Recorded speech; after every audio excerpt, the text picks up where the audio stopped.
What's going on, Arteros? Welcome back to the channel. Welcome back to another Rican reaction.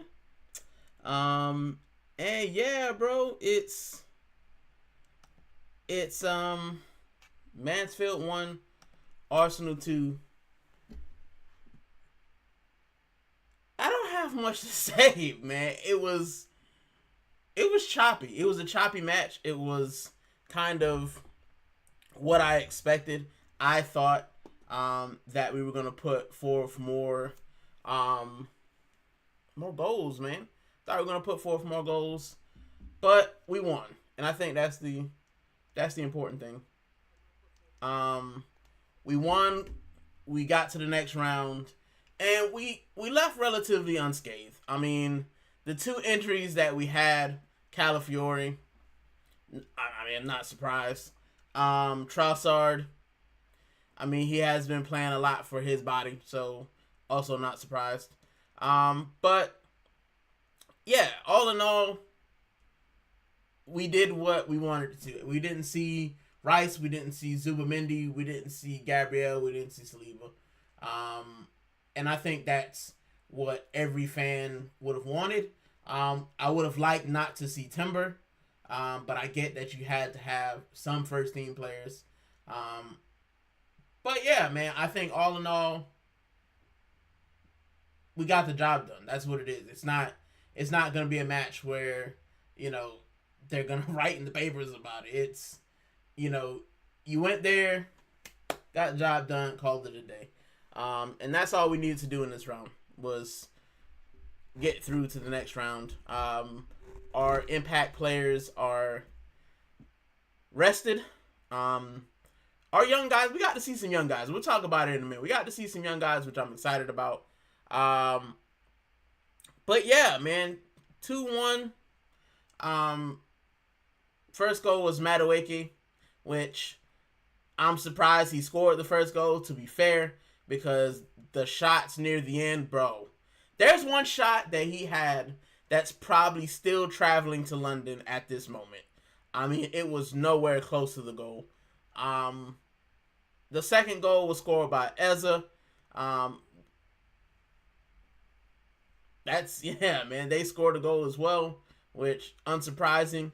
I said that I thought that we'd give up a goal, especially with the patchwork defense that we had. Um, but there's nothing to get bent out of shape about. There's nothing for me to get bent out of shape about. There's nothing for me to kind of critique, if you will. I mean, we got the job done. I think this isn't a match where I was going for style points. It's not a match where I thought we haven't scored 5-6 past the team we should have scored 5-6 past pretty much this year. So yeah, I'm not there's not really much to say about the match itself. I mean, we did what we were supposed to do. As far as the player ratings, let's talk about player ratings. Kepa in goal. I mean, he did have some work to do because, as I said, that back line was a little bit shaky. But, it's nothing that I wouldn't expect from him. It's nothing I would expect from a goalkeeper playing for Arsenal against a League One opposition. Like, I'm going to give Kepa, I think everybody, as I said, I don't think anybody scores below a 6 today. So I'll give Kepa a 7 and keep it moving. 7's going to probably be the standard score. Except for the youngsters. Marley Simon, yeah, man, like League One, I think he's a young guy. It's kind of a good test for him. And he did have a couple shaky moments, but only conceding one goal, and I don't think the goal was, well, yeah, was the goal his fault? I think it was a back pass, or he back passed it. But he's a kid, bro. So I'm gonna give him I'll give him a 6. I'll give him a 6. He's playing with first teamers. He's playing the first couple minutes in this team. I'm not gonna bash the youth. He He did all right. Mascara, yeah, Mascara is very solid. He does what's on the 10. Um, I'll give him a 7 as well. I thought he was solid. Uh, Calafiore,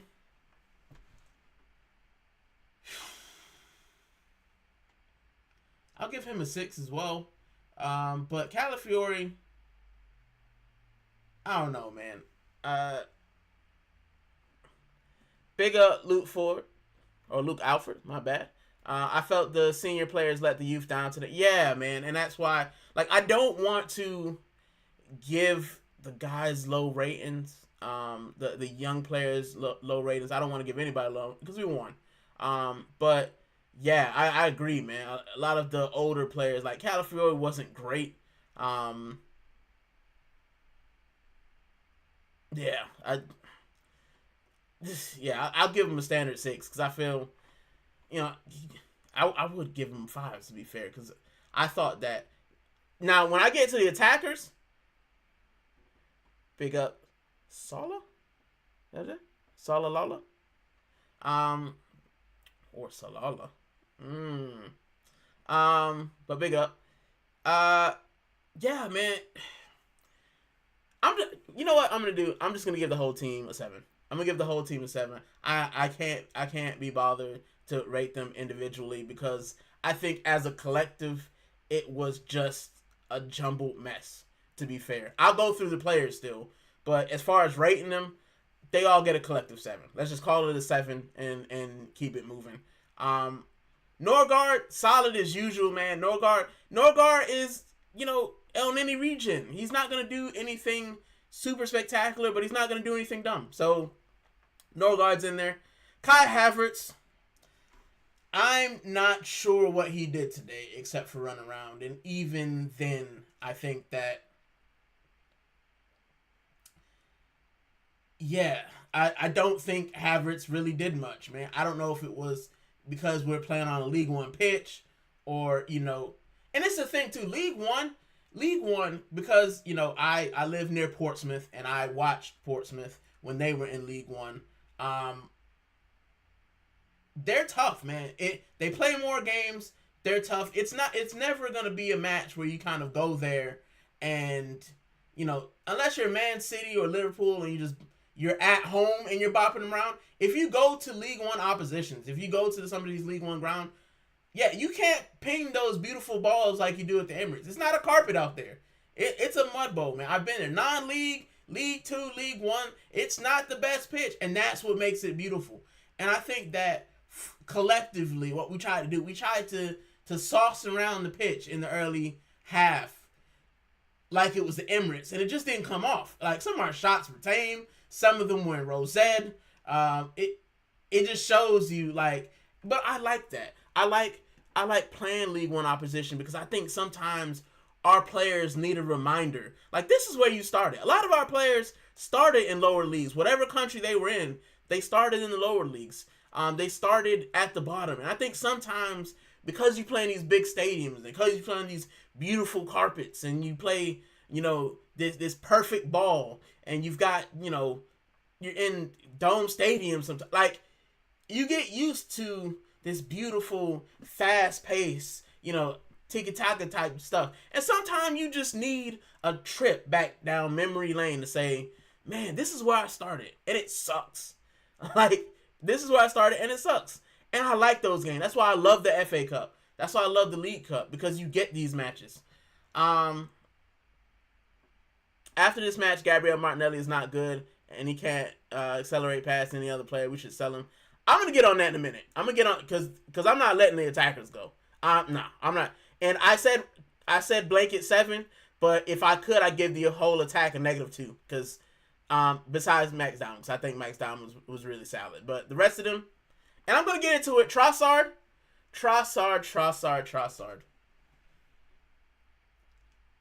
I thought at the beginning of this game that because we were playing League One opposition, they're a little bit slower. They're not as techy. I mean, League One does have some techy ballers.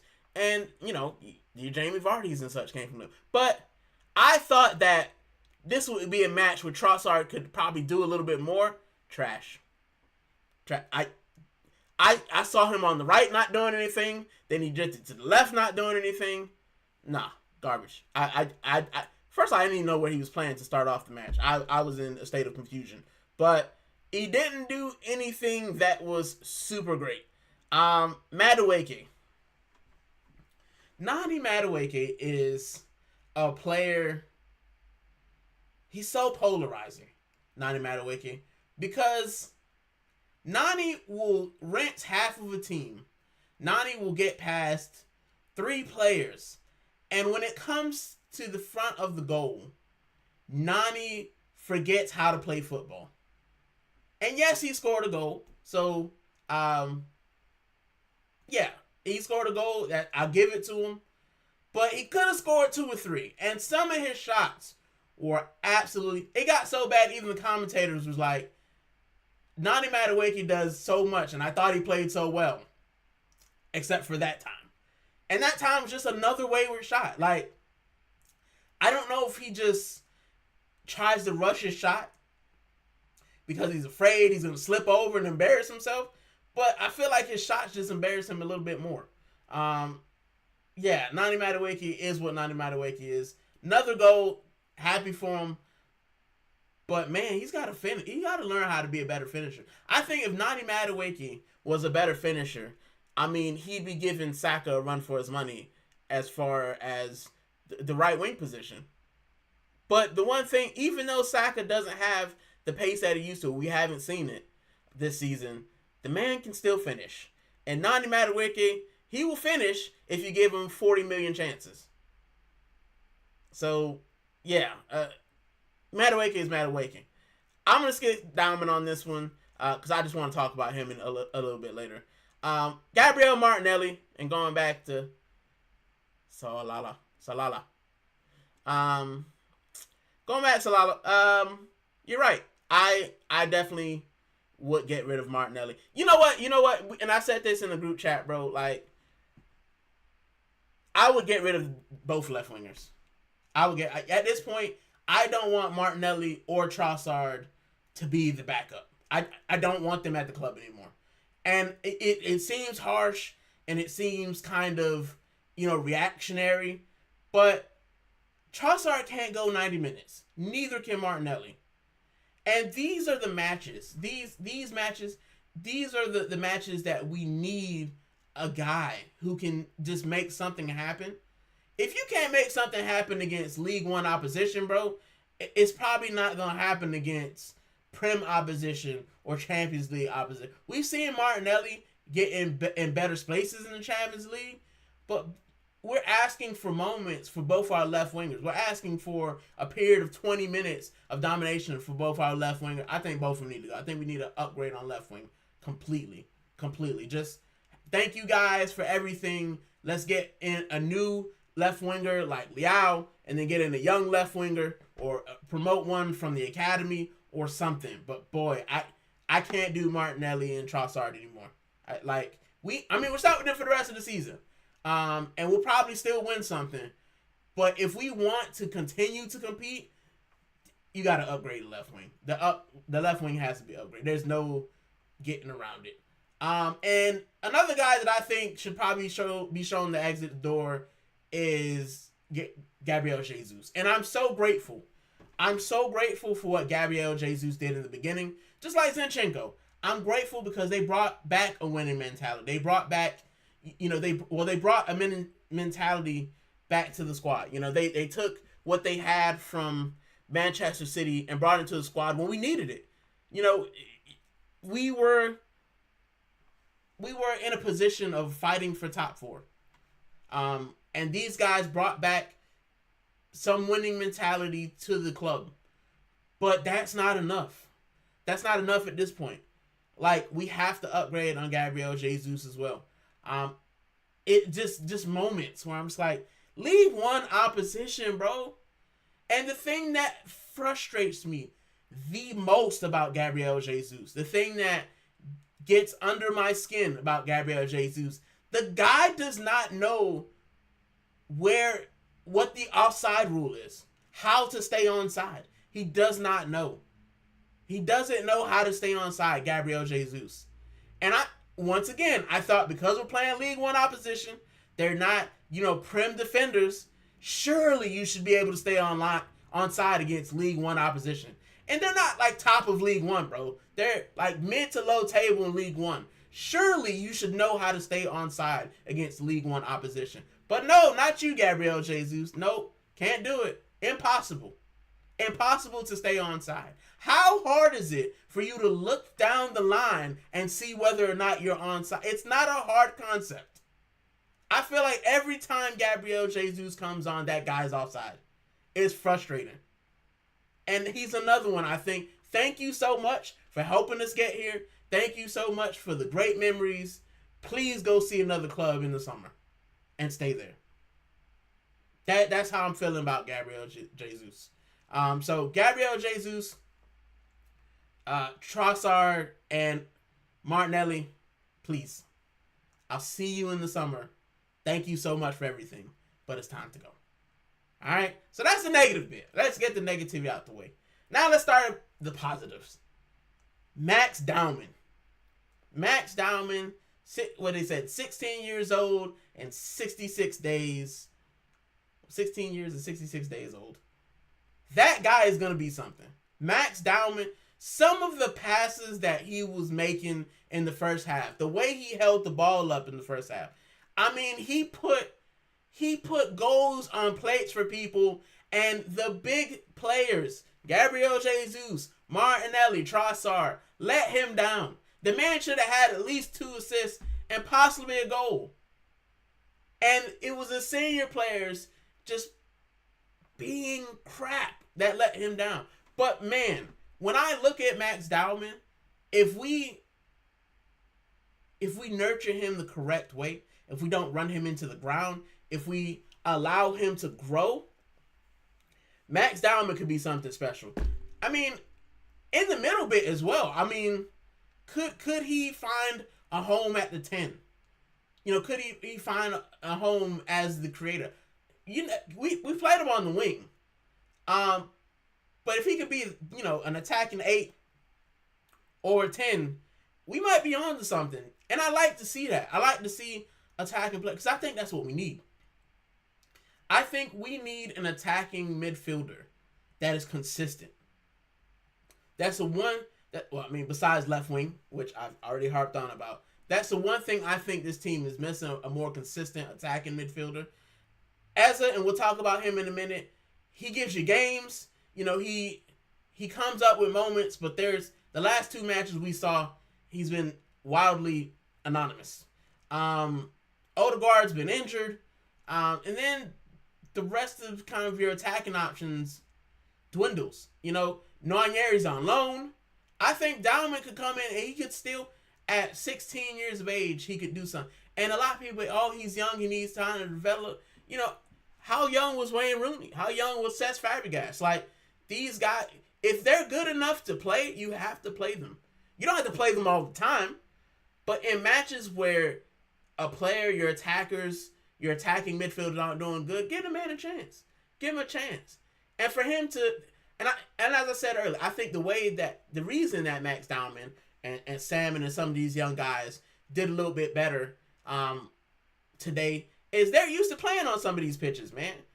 The under 18s and the under 21s, they're not playing on the Emirates carpet, bro. They playing at some of these same stadiums. They're playing at some of these same non-league grounds. So I'm pretty sure to Max Dowman, he's just like, I'm used to this. This is what we play on every week. So yeah, the bobble doesn't bother me. The fact that the ball is rolling extra slow doesn't bother me. And he just looked it, bro. He looked it. Luke said, if you're good enough to play, you play. Dowman is quality, plus he hasn't had the fun and flair coached out of him yet either. Yeah, and that, we're positive. We're positive, Luke. I don't want to get started on the managers today. We're positive. We're positive. I hear what you're saying, though. Like, Saka, when he was younger, Dauman, Wanyeri, MLS. Like, some of these guys, you can see they have something. The issue that we have is our attack is so regimented. Our attack is our system is so regimented that these guys are afraid of losing the ball and being relegated to the bench. And yeah, man, I think Dauman still has it. I think MLS still has it. And Wanyeri has it as well. We're seeing it at Marseille. He's got something about him as well. Imagine, bro. Imagine our future. You've got, MLS, Wanyeri, Dauman, Saka. Saka's still relatively young. You've got, and even some of the other guys, like Salmon came in, and we'll talk about some of the substitutions. Let me see what we got here. So on the substitutions, we obviously made 5. Piero and Capia came on.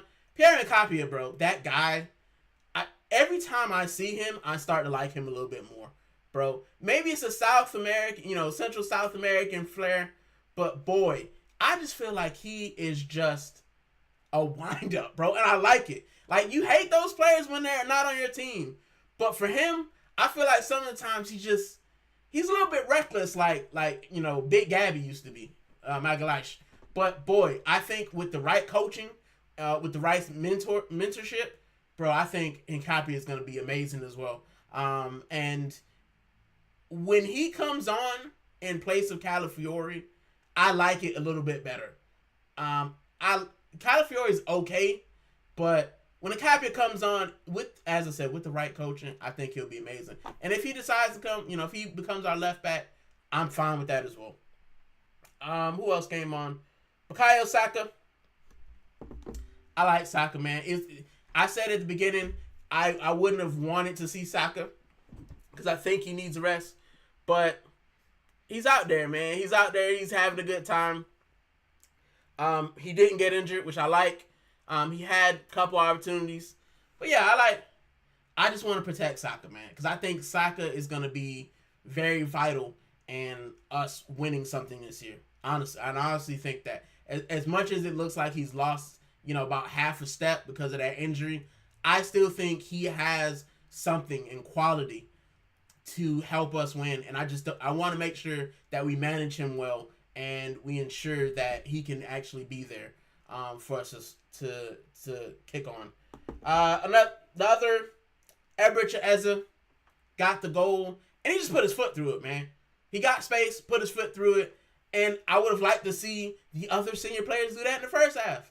But that's what Eze will give you. He'll give you a moment where he'll put the game away, and you need players like that. And I think that what Arsenal need, like guys like Norgard, for example, right? Norgard isn't the flashiest player, but he's going to be a guy who will hold things down if your midfielder's not doing well. He'll just hold it down. He'll keep you steady, right? And I think we need more consistent players, but you also need moment players. You need players like Marino who are just consistent. They do a certain thing. They do a certain thing well. Marino has become, was before he got injured, one of our moments players as well, man. Pop up with a goal as well. But it gives you those consistent performances, and that's what we need in midfield, man. We need someone, because I think Eze's great, but he's not a consistent performer.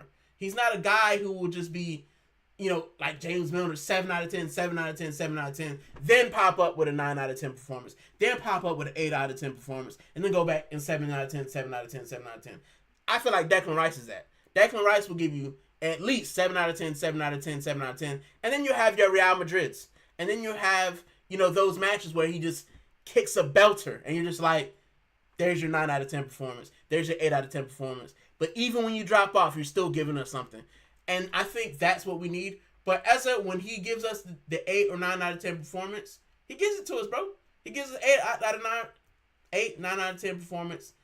And we got a goal today. And we got the winner. So good on Eze, man. Good on Eze for coming on, doing something, and then making sure that we got out of there with the dub. Who else came on there? Urian Timber.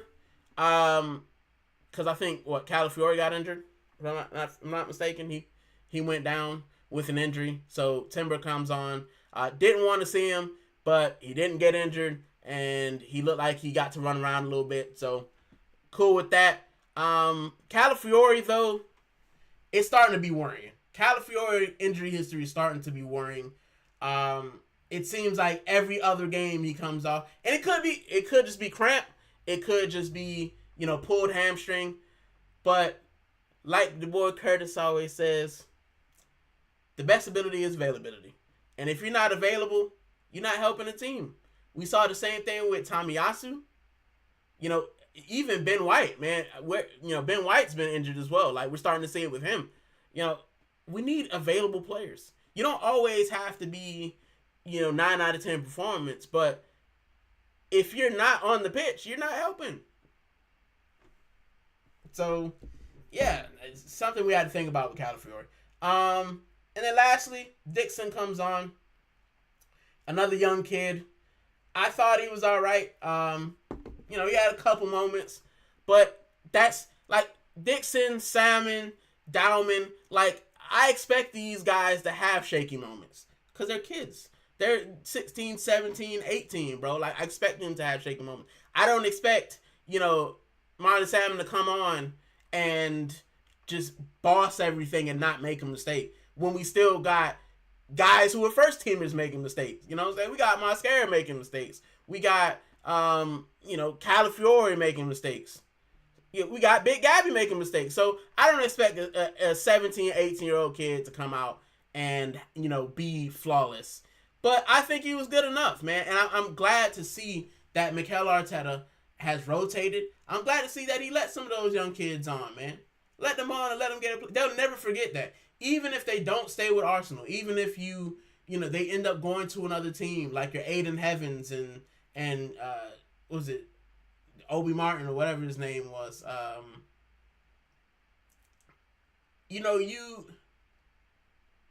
You remember that. You remember, I had my debut. Or, even if it wasn't your debut, you go back to school, because some of these kids are still in school. Some of these kids are still in the academy. Like, you go back and you're just like, man, I played next to Havertz. I played next to Martinelli.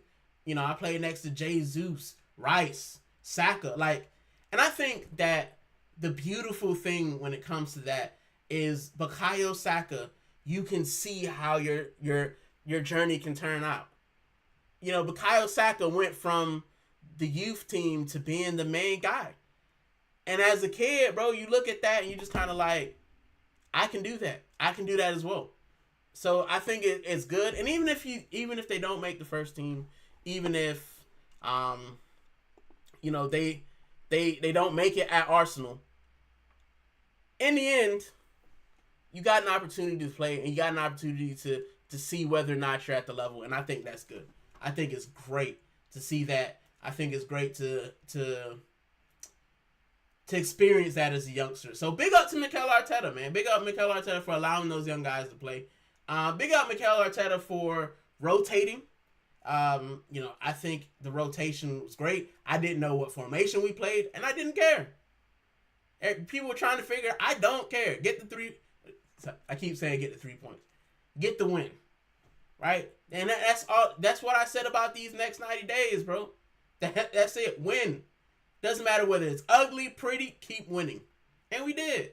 We let the youngsters get out. We rested our best players. We got the win. Go home to London, enjoy a hot shower and a tea, and call it a day. And that's it. That's all I wanted out of this team, and that's what we got today.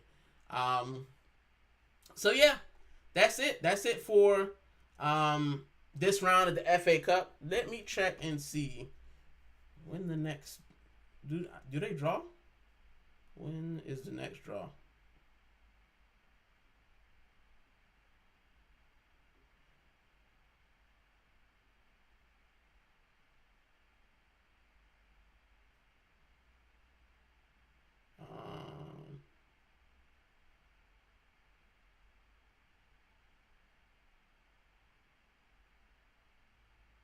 So it says the quarterfinal draw set to begin at approximately 7:05 on Monday, and Liverpool will be ball number 6. That's up from the Liverpool thing. So I think it's on Monday. I think the draw is on Monday, which is great. That's cool. As far as the rest of the FA Cups, you've got Wrexham versus Chelsea at 5:45 UK time. You've got Man City Newcastle at 8 UK time, which is great. I'm hoping that Man City get the win because the more matches they're in, the more chance we have to win the title. And I'm hoping Wrexham get the win because, one, Ryan Reynolds and Rob McElhenney, and I think it's just good for football. And also, want to see Chelsea lose. I don't want to see Chelsea win anything. So, yeah, we'll have the draw. As far as the channel, I will be doing the ammo check tomorrow night. The missus is going away for a week, so I will be on the ammo check. I wanted to do it tonight, but I gotta prepare and help her get prepared for going away. So yeah, I will be on the ammo check tonight. We'll just have a discussion on basically how things have been going, how I think things are going.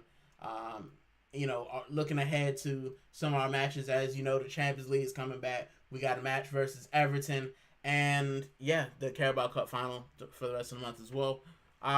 So we'll look into that. But I think the tomorrow's ammo check mostly, and if if anyone's in and they want to come by tomorrow and just have a chat, man, it'll be kind of like the Waffle House, but more for Arsenal. It'll be more of an Arsenal-based chat. Not me waffling about everything, just talking about Arsenal, talking about what I think and what I expect for the next week. I'm glad the Champions League is coming back anyway. I love the Champions League, and I think that this year we have more chance to win it than I previously thought. And yeah, I'll see you guys tomorrow. I might pop up on some other channels as well. I know that guys like Waffle Don have wanted to get me around, and just haven't had the time because I work a full-time job. So it's tough, finding time to get to YouTube, and then trying to work a job as well. But I do try to find the time. So you will see me around. If you like the stream, if you're still in, hit the sub button, hit the like, hit the share. Thank you, Luke and Salala, for coming by. As I said, if you haven't hit the subscribe, hit that. And man, as always, come on, you Gunners, on to the next round of the FA Cup, and hopefully, on to bigger and better things, man. I'm gassed. So, with that, take it easy. Have a good one.